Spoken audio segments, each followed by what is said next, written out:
people, it's your radiant role model, MC Popsicle!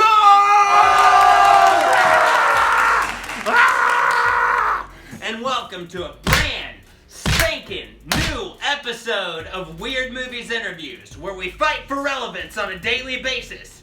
And today, we're talking about a small, independent horror movie from 1980 that took over the world. Today, we are talking about Friday the 13th, and we have with us today the original Jason, the one and only Ari Lehman!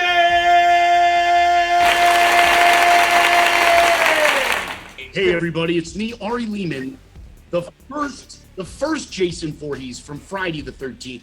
Of course, I was the boy in the lake. I am honored that now there are about 15 actors who have played Jason Voorhees. I'm the first. I am the very first from the first movie, The Boy in the Lake. That's me. Wow. Hi, MC Pop. How are you, brother? That is so cool. I'm so excited that you're here. Thank you so much for doing this. I've been so excited. Okay, so first question we always start with is, what are some of your favorite movies? Oh, wow. That's a great question. I'll tell you, I'm a fan of everything from silent horror all the way through science fiction. So I just love it all. One of my favorite movies to talk about is Night of the Hunter. Night of the Hunter, starring Robert Mitchum. Now, everybody go out and see this movie when you get a chance, because many horror movies are, somehow based on this transformational film that was directed by Charles Laughton. It was Charles Laughton's only directorial effort, and it was amazing. Okay, in Taxi Driver, where you see love and hate tattooed on De Niro's fist, that comes from Robert Mitchum's character in Night of the Hunter. In fact, he plays a roving preacher who is actually a serial killer. And Shelley Winters, it's her first ever movie. She plays one of his victims. It's a fantastic film, and it's not only a horror film. It talks about America during the Great Depression, which speaks to our own time. I'm sure you would agree. And Robert Mitchum, that's all I can say. I'm a huge Robert Mitchum fan. He was an amazing actor.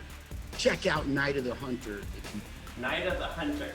So when did this come out, roundaboutly? I believe it's 1956, Pops. Huh. Yeah. So it's not, that's why I love to bring it up, because it's such a fun film.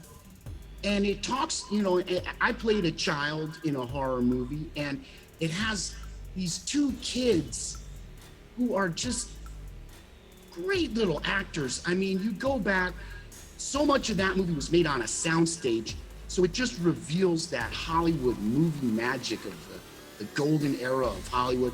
Also music, I'm a musician, and they use music to such a great, I can't even say how much. The character sings, and just the use of music throughout the film. Even the little girl sings a little song as she's escaping on a rowboat. So there you go. You know why I love it so much, because there's boats. There's a boat, and so anything with a boat, I love it. That's interesting. See, that must be a deep cut, because I've never heard of it, and I'm like every day looking for all that type of stuff. So I'm gonna have to look at that. Also, as far as music and movies, I think that I've liked movies because it had good music, and I didn't even realize it, because I watched movies, I was like, that was amazing. And then I was like, wait a second, I just really like the soundtrack. And that influenced my whole feeling about the movie. It's so important. You think of the final scene of Friday the 13th, how crucial that soundtrack by the great maestro Harry Manfredini, because he lulls you into a sense of, you think the movie's over, the girl's in the boat, it seems to be that morning after moment, and then whammo, I come out of the lake and grab her. So it's, music is something very, very, very important to horror movies. But I can bring up some other weird horror movies. How about Francis Ford Coppola's first breakthrough, which was Dementia 13? I've heard of that. Okay, Dementia 13, again, there's a boat.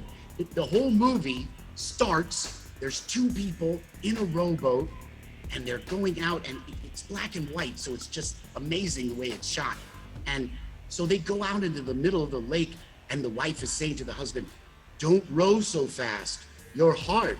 And he says, "Oh, you don't want me to die because you want to get all the money." Sure enough, he has a heart attack. She has to throw him over the side. And that's how the whole movie begins. It's an amazing movie. And so much of it is like, in some ways, I think that Victor Miller, the writer of Friday the 13th, must have seen Dementia 13, because Dementia 13 is kind of like the same story. It talks about a wealthy woman, in this case, who commemorates the date on which her daughter drowned, okay, in the pond that's on her beautiful mansion grounds, okay? So it's kind of like Friday the 13th, but it's not at a summer camp. It's like rich people Friday the 13th. But it was made, wow, I guess at least 12 years before Friday the 13th, maybe more than that. But it's Really? black and white, another great one. Yeah. I love black and white movies. There's like a beauty to it that it is not the same. Like even these really nice brand new movies, there's just some kind of element that's not there, really. It's kind of like the mystery, I guess, or something, like the mystery of it. And you can imagine, Especially, yeah, like in Hitchcock movies, yeah. yeah, I love that. I love that look. But do movies ever really scare you, or are they like? Is it easy for you to put that in the back seat?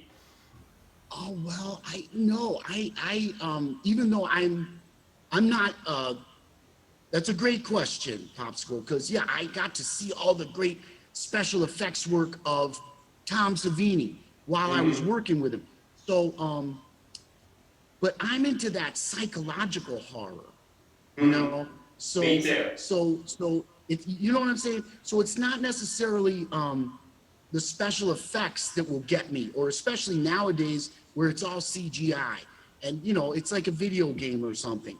No, it's more like, okay, how about in The Orphan, where the little girl who you think is the orphan daughter, but it turns out she starts to I'll keep it family, but it goes a little weird, let's say.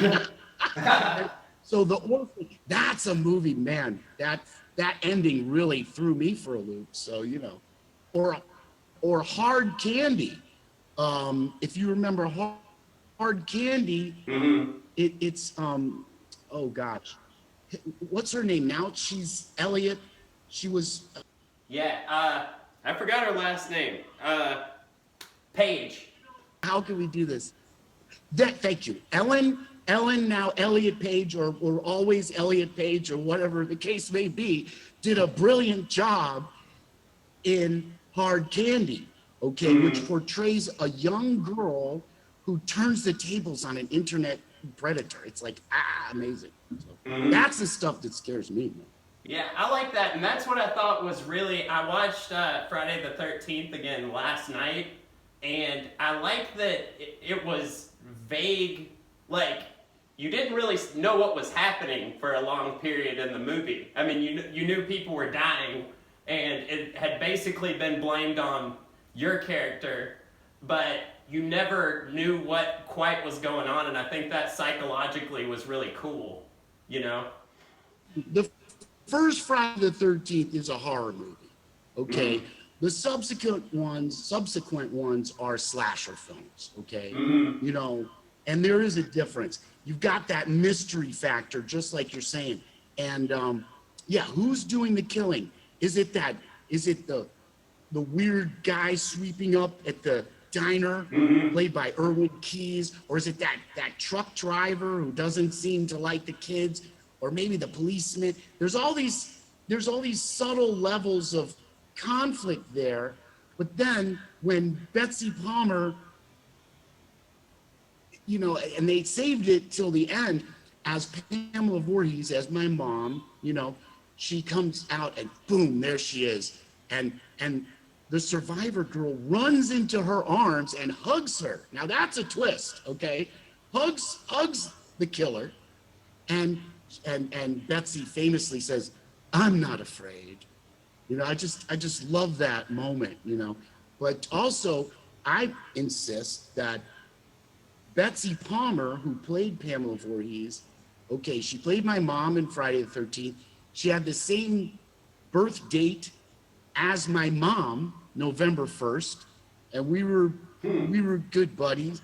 Yeah, we were good buddies, and I just love her to pieces still. Yeah, I think that so much about Friday the 13th was enhanced by her presence, you know, and without her, you know, she just, I don't know. I mean, everybody did an amazing job. Kevin Bacon, everybody. Yeah. And Adrian King, who played the survivor girl. But I just love Betsy. But yeah, Kevin Bacon was very nice to me on the set. He was one of the only actors there who would be, "Hey, Ari, how you doing?" And, you know. Huh. Yeah, I was gonna ask you if you met him, because that was his first, like, major role in anything, wasn't it? That's right, Popsicle. He was doing soap operas at the time. Ah, see, I didn't know that. It was shot in New Jersey. So that way they could draw upon a lot of the actors. It wasn't the Hollywood people, it was the people who were doing TV in New York, okay? And theater, in the case of Betsy.